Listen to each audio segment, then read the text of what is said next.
Bharatiya Janata party के ऊर्जावान अध्यक्ष परम आदरणीय वी शर्मा जी, प्रदेश के लोकप्रिय मुख्यमंत्री मोहन यादव जी, प्रदेश के जनप्रिय नेता पूर्व मुख्यमंत्री मेरे भाई आदरणीय शिवराज सिंह चौहान साहब, आदरणीय नरोत्तम मिश्रा जी, ज्वाइनिंग कमेटी के चेयरमैन साहब,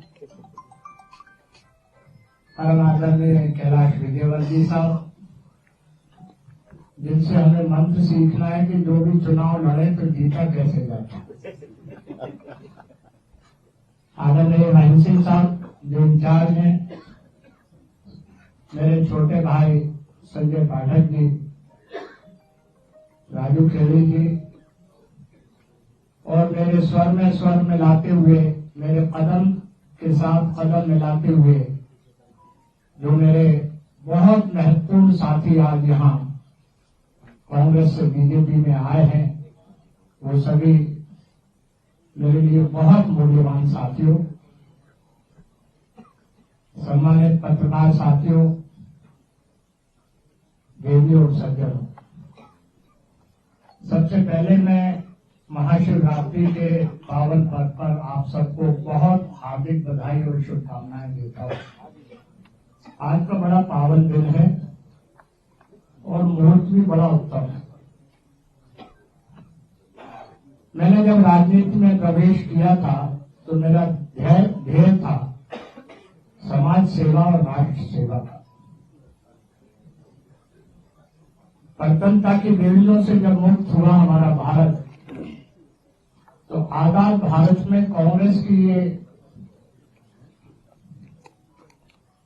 परंपरा रही कि हम एक कास्टलेस, एक सोसाइटी, क्लासलेस सोसाइटी को स्थापित करेंगे। एक नारा भी लगा था, न जात पर न पात पर। आज वो नारा दरकिनार हो गया है। हम जाति के आधार पर बात कर रहे हैं, उद्बोधन दे रहे हैं। उससे वर्ग संघर्ष बढ़ रहा है, जाति संघर्ष बढ़ रहा है।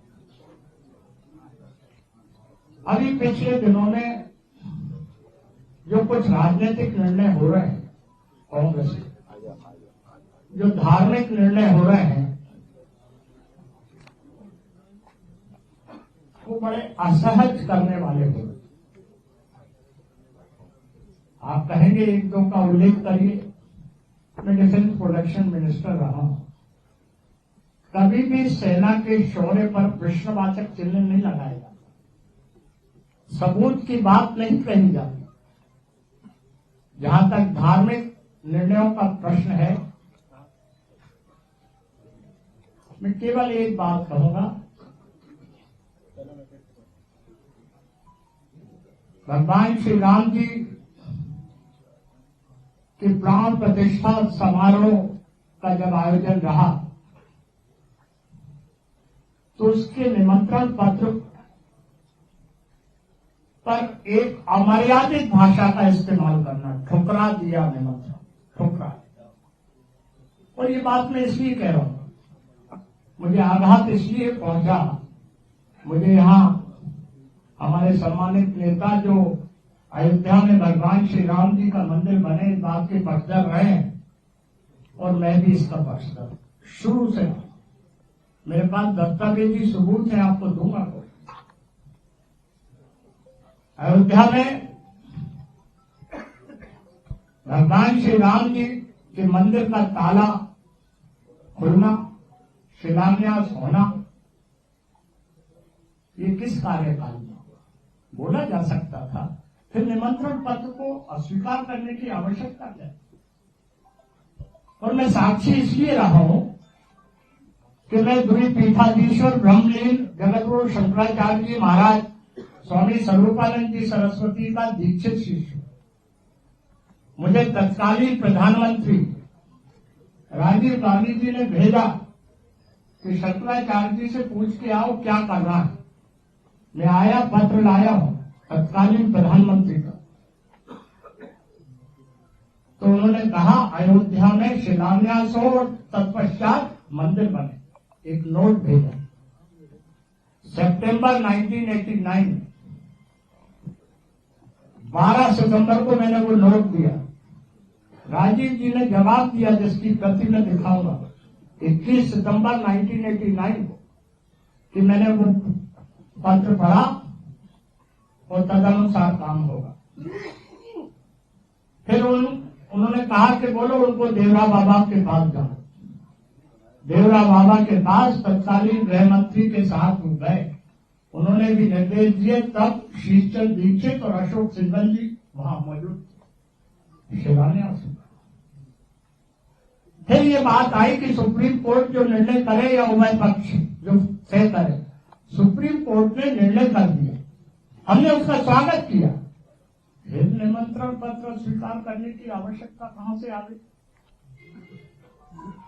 किसके दबाव और प्रभाव में आ गई? मैंने वो सारे दस्तावेज भेजे आगे कि मैं साक्षी रहा हूं। जब चित्रकूट में सम्मेलन हुआ, मैं विस्तार से नहीं जानना चाहूंगा, अगली मीटिंग करूंगा। अभी दस्तावेज आप देखना चाहें इसके बाद मैं दिखा दूं, क्योंकि आदरणीय शिवराज सिंह जी कृपा पूर्वक रोके हैं, इनको जाना है। बहुत बिजी शेड्यूल मुख्यमंत्री जी और शर्मा जी का है, कट नहीं जाऊं। मैंने कहा कि ये सब की आवश्यकता क्यों? हमारा देश धार्मिक देश। तो जो राजनीतिक निर्णय हो रहे थे, जो धार्मिक निर्णय हो रहे थे, वो उद्वेलित करने वाले हो रहे थे।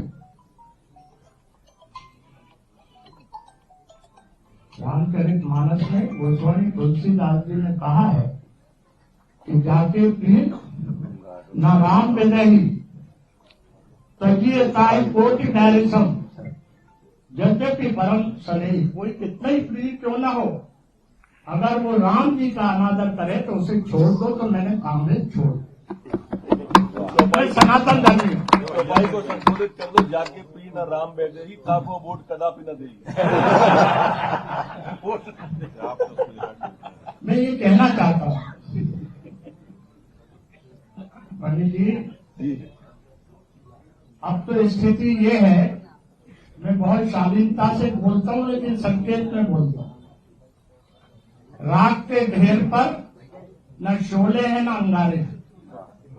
राख के ढेर पर न शोले हैं न अंगारे हैं। कुछ तो बात होगी कि हम बेवफा हो गए। मन को चोटने वाली बात। और दूसरी बात, मुझे अपने जीवन में कभी पद और तद की लालसा नहीं रही। और मैं सार्वजनिक रूप से कह रहा हूं, अभी भी मैं बगैर शर्त के यहां आया। मेरे को कोई पदलिप्सा नहीं है।